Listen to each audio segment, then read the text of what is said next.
Kyle Shanahan, going on tangents, talking about Drake Jackson, says, we often say, hold on, I wrote it down because it was so amazing to me that he said this publicly.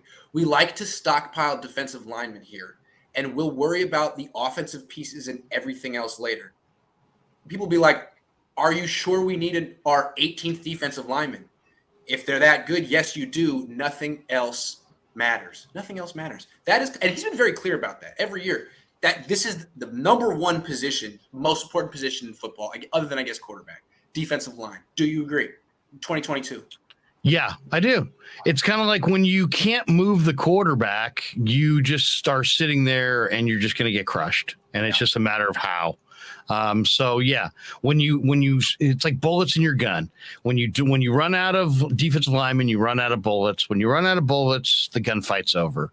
So yes, I would say defensive linemen are the foundation piece of, especially if you're an offensive coach and you're always thinking of how can people stop me? It's a dominant defensive line. We just saw it in the NFC Championship game. It's true. I disagree though. And I know it's important, but it seems like, especially this team with Chris Kasarik, they can get really good defensive linemen like they find running backs. I mean, it's not hard for them to do it. Now, it's always good to invest in defensive linemen, but the Niners take this to an extreme. And what they have is a top 5 defense with a really great pass rush, but they still struggle on third down because of their secondary, which Travarius Ward is here to address that. And they still, like, consistently year after year are among the lowest in the league in interceptions. And I feel like they're always like, well, pass rush leads to picks. Not for you, apparently. So all I'd say is, yes, defensive line is really important, but a big part of their value is run defense, which frankly is less and less important as every year in the NFL. And you can get run defenders without investing much. You can get DJ Joneses in round 6. To me, defensive linemen, they're important, but you can get them. I think you start to see a shift. Look at what Pittsburgh did today. They gave a lot of money to a safety. I don't know if they would have done that 15 years ago. That's a kind of a old school organization, but they just gave Minkah Fitzpatrick $40 million guaranteed. That's new. I mean, at least I'll say this about the Niners, they're consistent. They are. I mean, going back a couple of years ago, they remember that Raider game where they put a lot of heat on the quarterback and got turnovers on the back end. And there are a lot of people in the NFL on defense that believe that the NFL defensively is a rush and cover game and that it's all about dialing up heat on the quarterback and then, coverage on the back end, but coverage comes second and that rush comes first. And that you'd much rather have a great rush and questionable secondary than questionable line and a great secondary. Because the thinking is that you could have Dion and old man Willie Brown on the corners and Ronnie Lott and Ed Reed at safeties. But if the quarterback's got 5 seconds to survey the field, he's going to complete passes.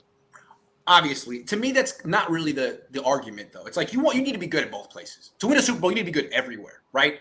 But the question is, where are you going to spend where are you going to make your biggest investments?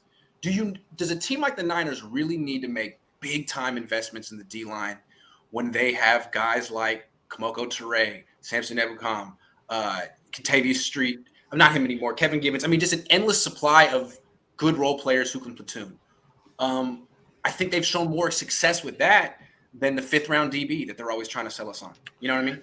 Definitely. I think it's a numbers game for sure, too. Yeah. I mean, they want to make sure that they have, Coach Eric has these guys playing at a crazy speed, right? And so what you're seeing is you're seeing whole lines. You're seeing this line come out, that line go in. He's got multiple lines. He's rolling through, and he wants guys playing with their hair on fire. And then raise your hand and come on off, and we'll rotate the next 4 guys in there. So I think that's part of their mindset. And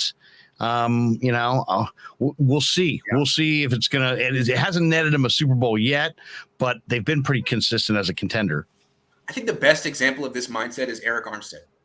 Eric Armstead, they pay him. They're about to be paying him $22 million a year next year for essentially dominant run defense, and he's very good. And he does give you some pass rush too. But like Bill Belichick traded Richard Seymour.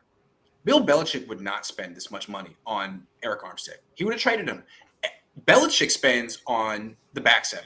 He tries to... That's his area of expertise. Right. He tries to scheme up pressure with blitzes and rotational players. That's just how he does it. And I'm not saying it's right. it's two schools of thought. The Niners are very set in their ways. I think it's kind of old school. It's consistent. It's consistent. It's an organizational philosophy that goes beyond Lynch. He went beyond Balky. I mean, we're talking about, it goes back to guys like John Marshall and McPherson and those guys. The Niners, I mean, even their Super Bowl year, if you go back to 84, maybe the greatest Niner team of all time, their dominating defense was all about 10 deep up front. I mean, they had just had so many guys. Now they had Eric Wright, and they had Ronnie Lott, they had great DBs, but they had depth up front, and I think that's the consistent theme in the organization. You can never. It's like starting pitching in baseball. Can you ever have enough? Defensive linemen in the NFL. Can you ever have enough? And the answer, I think, is no. No, but I feel like what you just said is different from what the Niners do. You want depth on the defensive line. I agree. You want great DBs. I agree. You know what I'm saying? I think the Niners have no problem finding depth on their defensive line. Now, it doesn't hurt to have Nick Bosa, but I can't help but notice that the year he missed every freaking game except for one, top 5 defense, because they had a great corner that year out of nowhere in Jason Verrett. I'm just saying. But anyway, the one change I'll say in time is that now quarterbacks, and there can be that 3-step drop and the ball comes out. So you can neutralize an elite defensive line to some degree. But if you can coordinate the rest of your defense and play fast behind that line, even if guys are getting the ball out fast, they're still not making plays down the field. No, definitely not. But I do feel like that's the trend. On offense, shotgun, ball out quicker, get the ball to playmakers in space. Look what the Dolphins are trying to do. They have Tua. They're just going to get the ball out of his hands in a millisecond and have it all be about Tyreek Hill and Jalen Waddle. Well, if that's where the league is going, then that really minimizes the impact a defensive lineman can make, straight up. And that's why I feel like you're seeing contracts skyrocketing for wide receivers and DBs, because it's a space game now. Anyway, it absolutely maybe is. The NFC West is more of a physical division. Maybe no question, but you're also dealing. You're seeing more hitch passes, more. Let's get on the edges as fast as possible and see if we can get big playability by doing it. That's what the Niners do. Yeah, run or pass.